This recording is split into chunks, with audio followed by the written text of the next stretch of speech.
Advocate পাপির কাছে শুনতে চাই আমি আসলে মসজিদে যে রাজনীতি হচ্ছে এটা রিয়ালিটি বাংলাদেশের, সেটা আসলে হওয়া উচিত কিনা? রাজনৈতিক বক্তব্য আমরা ওয়াজ মাহফিলেও শুনি, এমনকি মসজিদের কথা যেটা মুজিবুর রহমান মঞ্জু বলেন সেটা হওয়া উচিত কিনা। এখন আপনারা এই রাজনৈতিক প্রতিপক্ষের সাথে কম্পিটিশন করার জন্য আপনারাও কি মসজিদে ভবিষ্যতে ঢুকবেন কিনা, সেটাও তো আমার প্রশ্ন। আমার প্রথম হচ্ছে বিরোধিতাই হচ্ছে মসজিদ কেন্দ্রিক রাজনীতি কারোর করা উচিত না। আমি যদি ক্ষমতার স্বপ্ন দেখি, আমি যদি বিরোধী দলে যাওয়ার স্বপ্ন দেখি, এটা যদি আমার রাজনৈতিক এজেন্ডা হয়ে থাকে, তাহলে এখানে মসজিদের যাওয়া কোনো পক্ষেরই কোনো দলেরই মসজিদকে ব্যবহার করা উচিত হবে না। কৌমি যারা আছেন, কৌমিয়ালারা, ওনারা ক্ষমতা যাওয়ার স্বপ্ন দেখেন না, ওনারা বাংলাদেশের রাষ্ট্রীয় ক্ষমতা দখল করার স্বপ্ন দেখেন না, ওনারা মন্ত্রী মিনিস্টার হওয়ার স্বপ্ন দেখেন না। আল্লাহ অনুসৃত যে ধর্মীয় পথ, সেটাই ওনারা হচ্ছে মানুষের কাছে ওই পথটা তুলে ধরার চেষ্টা করেন। স্বাভাবিক কারণে কৌমির সাথে জামাত ইসলামের আকাশ আর জমিন পার্থক্য।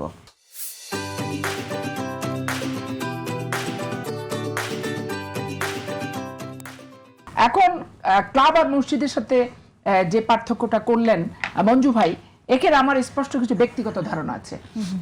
আমি একজন হলে বিপি ছিলাম, রাজশাহী বিশ্ববিদ্যালয়ের স্টুডেন্ট।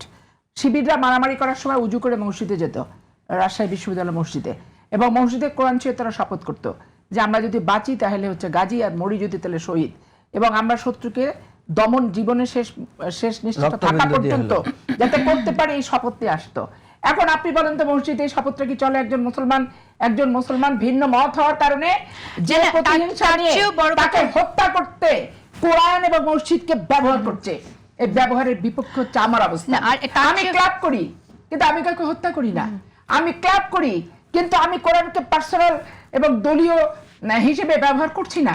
আমি ক্লাব করি কিন্তু আমি কারোর অমঙ্গল চাই না। আমি ক্লাব করি কিন্তু আমি রক কাটি না। না না, কিন্তু আপনি ক্লাব আপনি বলছেন কিন্তু আপনি তো মসজিদেও যান, মসজিদ তো ইবাদতের জায়গা। ঠিক আছে, নামাজও পড়ি আমি। এখন ঘটনা হচ্ছে কি, ক্লাব আর মসজিদের এইভাবে জামাত মানে মসজিদ, জামাত মানে কোরআন, জামাত মানে ইসলাম, এই যে আমাদের ভিতরে কিছু কিছু এমপি সাহেবরা আছেন, এই সমস্ত বিভ্রান্তিমূলক বক্তব্য যে দিচ্ছেন তারা, এবং ইউটিউবে আমরা প্রকাশিত অবস্থায় দেখতে পাচ্ছি, আসলে ইসলাম মুসলমানদের ধর্ম, সারা বিশ্ব ব্রাহ্মণের মুসলমানদের ধর্ম হচ্ছে ইসলাম, এবং মুসলমানদের পবিত্রতম গ্রন্থ হচ্ছে আল কোরআন। এইটাকে নিয়ে দলীয়ভাবে রাজনীতি করার কোনো সুযোগ নাই। মসজিদকে রাজনৈতিক কর্মী সভার মাঠ হিসেবে ব্যবহার করারও কোনো সুযোগ নাই। মতিয়ার রহমান নিজামী সাহেবের ছেলের শুক্রবারে নামাজ পড়া নিয়ে যে ঘটনাটা ঘটেছে, আমি তীব্র ভাষায় নিন্দা জ্ঞাপন করি, এবং মসজিদে মতিয়ার রহমান নিজামী সাহেবের ছেলে হিসেবে তাকে আমি বলতে চাই যে আপনি জামাত ইসলামের একজন এমপি হয়েছেন, উত্তরাধিকার সূত্রে প্রাপ্ত হয়ে নমিনেশন পেয়ে, আপনার দরকারটা কি মসজিদটা নিয়ে গুতাগুতি করতে যান? শুক্রবারটা আমাদের সারা 7 দিনের ভিতরে একটা পবিত্রতম দিন, ওইটার ফজিলত এবং ভাব গাম্ভীর্য ভিন্ন। একটা মসজিদ কমিটির সভাপতি সেক্রেটারি ওনাকে ডাকলেন আর উনি ইমামতি করা শুরু করে দিলেন। মুসলমানরা এবং যারা নামাজি মুসল্লি তারা কি চাচ্ছে, এই দৃষ্টিভঙ্গিটা ওনার বোঝা উচিত ছিল। উনি নামাজ পড়তে পারেন আমি জানি, পড়াতে পারেন আমি সেটাও জানি, উনি ইমামতি করতে পারেন সেটাও আমি জানি, কিন্তু মুসলমানদের সাথে বিভক্তি করে মসজিদকে ব্যবহার করে ইমামতি না করলে মতিয়ার রহমান নিজামীর ছেলে মুসলমান হবে না, তার মুসলমানিত্ব থাকবে না, ইমামতি করার পাণ্ডিত্য জাহির করতেই হবে, এরকম কোনো আইন, এরকম কোনো ধর্মীয় কথাবার্তা কি বাংলাদেশের কোথাও আছে? কোথাও নাই। আমি বর্তমান সরকারকে বলতে চাচ্ছি, এবং অন্তর্বর্তীকালীন সরকারকে আমি 1.5 বছর গলা ফাটায় ফাটায় বলে আসছি যে মসজিদ কেন্দ্রিক, মাদ্রাসা কেন্দ্রিক রাজনীতি বন্ধ করতে হবে, এবং এইটাকে কোনো রাজনৈতিক দল হাতিয়ার হিসেবে ব্যবহার যাতে করতে না পারে।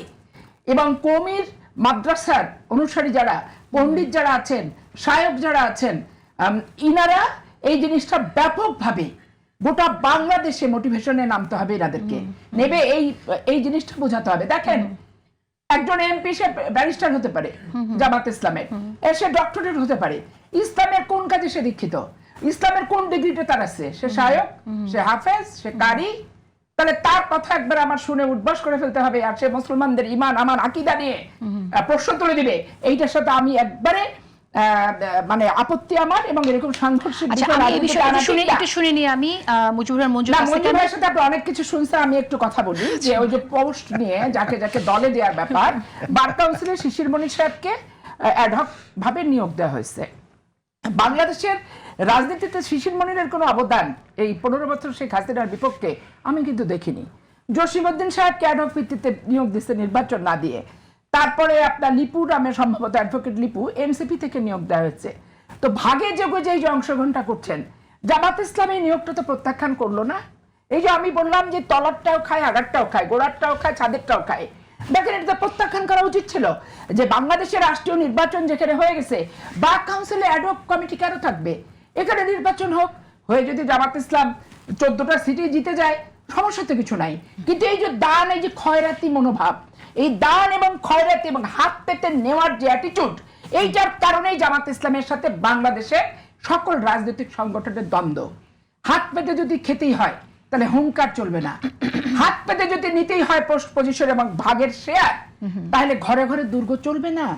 হাত পেতে যদি নিতেই হয়, অলি আহমেদ বলতে পারবে না যে ওই অমুক অমুক অমুক 3 জন এক হয়ে গেলে 3 দিনে বিএনপিকে উৎখাত করা হবে। আমরা একটু শুনি তাহলে। ভাগ আপনারা চান নেন, এই জন্য দিই। আচ্ছা